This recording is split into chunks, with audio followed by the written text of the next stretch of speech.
தமிழொலி சொந்தங்களுக்கு வணக்கம். தமிழொலியின் இன்றைய இரவு நேர பிரதான செய்திகள். முதலில் தலைப்புச் செய்திகள். மக்களின் நலனை கருத்தில் கொண்டு ரணில் எடுத்த முடிவு. அனைத்து பதவிகளில் இருந்தும் விலகினார் ஹரின் பெர்னாண்டோ. அத்தியாவசிய உணவுப் பொருட்களின் விலை குறைப்பு. தேர்தல் பாதுகாப்பு விவகாரம் பொது பாதுகாப்பு அமைச்சு விளக்கம். இலங்கை சிறுவர்களுக்கு மூச்சு திணறல் அதிகரிப்பு.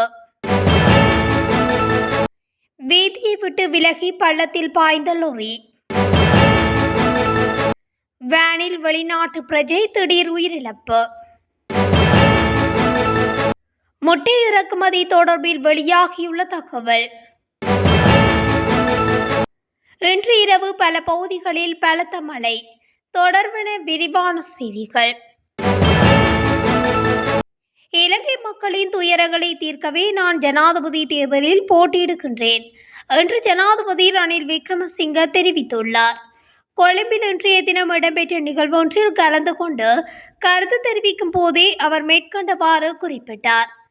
தொடர்ந்தும் தெரிவிக்கையில், மக்களின் பசி தீர்க்கவே ஜனாதிபதி தேர்தலில் கட்சி வேறுபாடின்றி சுயேட்சை வேட்பாளராக களமிறங்கியுள்ளேன் என குறிப்பிட்டுள்ளார். இதேவேளை இலங்கையில் ஆண்களுக்கு சமமாக பெண்களின் உரிமைகள் வலுவூட்டப்பட்டு பாதுகாக்கப்படும் என்றும் ஜனாதிபதி இதன்போது மேலும் சுட்டிக்காட்டினார். தனது அனைத்து அமைச்சு பதவிகளில் இருந்தும் அமைச்சர் ஹரின் பெர்னாண்டோ விலகியுள்ளார்.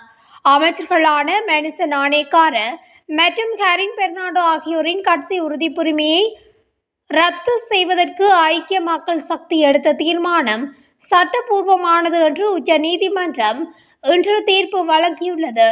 இதனையடுத்தே தான் அமைச்சு பதவியிலிருந்து விலக உள்ளதாக ஹரின் பெர்னாண்டோ அறிவித்துள்ளார்.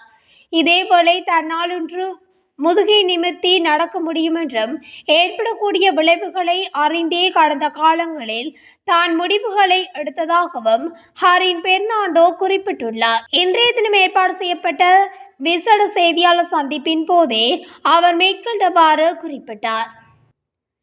அத்தியாவசிய உணவுப் பொருட்கள் சிலவற்றின் விலையை லங்கா சதோச நிறுவனம் குறைத்துள்ளது. இன்று முதல் நடைமுறைக்கு வரும் வகையில் இந்த விலை குறைப்பு அறிவிக்கப்பட்டுள்ளது.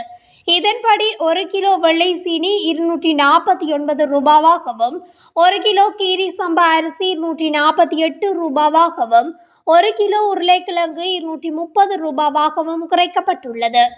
மேலும் 1 கிலோ வெள்ளை கவுப்பி 978 ரூபாவாகவும், 1 கிலோ இந்திய பெரிய வெங்காயம் 255 ரூபாவாகவும், 1 கிலோ பாசிப்பயிறு 935 ரூபாவாகவும் குறைக்கப்பட்டுள்ளது.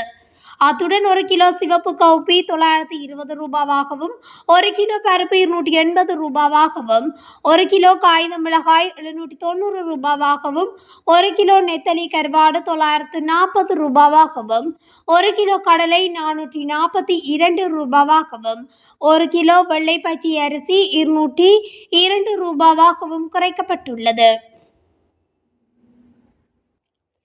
தேர்தல் பாதுகாப்பு வழமை போன்று முன்னெடுக்கப்படும் என பொது பாதுகாப்பு அமைச்சர் திரானலஸ் தெரிவித்துள்ளார்.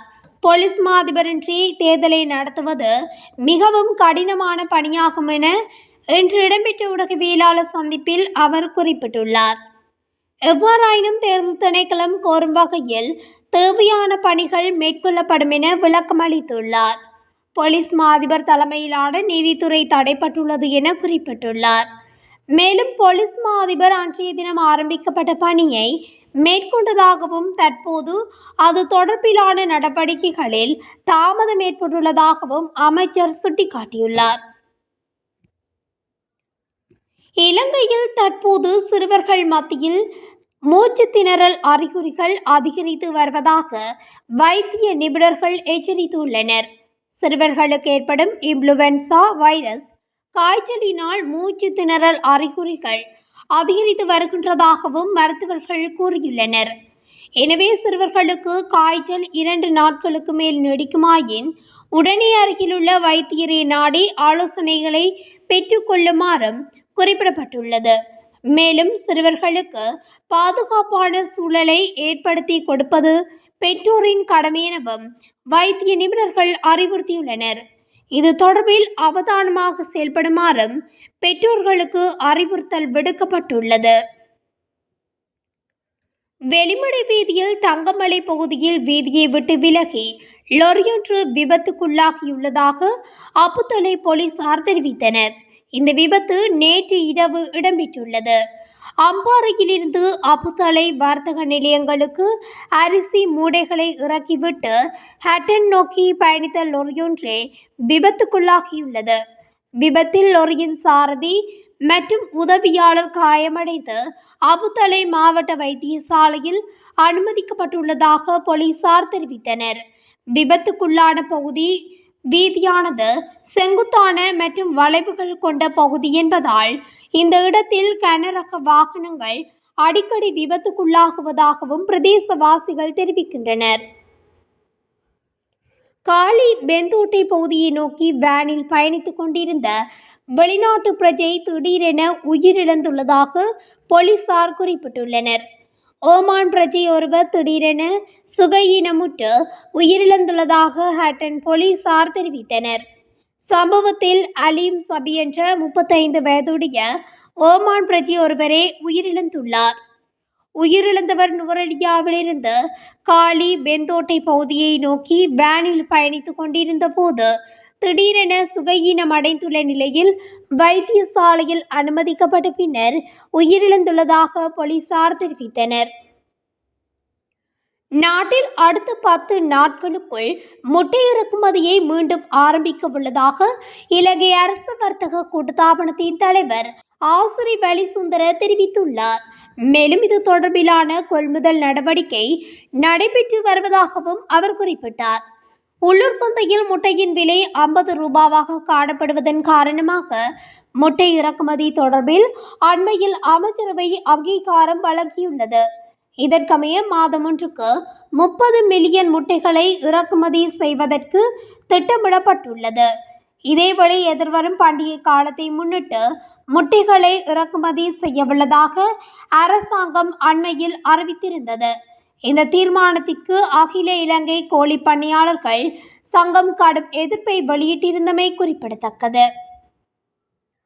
நாட்டின் பல பகுதிகளில் இன்று இரவு வேளையில் மழை பெய்யக்கூடும் என வளிமண்டலவியல் திணைக்களம் எதிர்வு கூறியுள்ளது. இதன்படி மேல் சப்ரகமுவ மற்றும் வடமேல் மாகாணங்களிலும் கண்டி, நுவரெலியா, காலி மற்றும் மாத்தறை மாவட்டங்களிலும் மழை பெய்யக்கூடும். அத்துடன் மன்னாரிலிருந்து புத்தளம், கொழும்பு, காலி மற்றும் ஹம்மத்தோட்டை ஊடாக பொத்துவில் வரையான கடற்பரப்புகளில் காற்றானது மணித்தியாலத்துக்கு 55 கிலோமீட்டர் வேகத்தில் வீசக்கூடும் என வளிமண்டலவியல் திணைக்களம் எதிர்வு கூறியுள்ளது. இத்துடன் தமிழொலியின் இன்றைய இரவு நேர பிரதான செய்திகள் நிறைவடைகின்றன. தொடர்ச்சியாக இதுபோன்ற செய்திகளை அறிந்து கொள்ள தமிழொலி ஊடகத்துடன் இணைந்திருங்கள். நன்றி, வணக்கம்.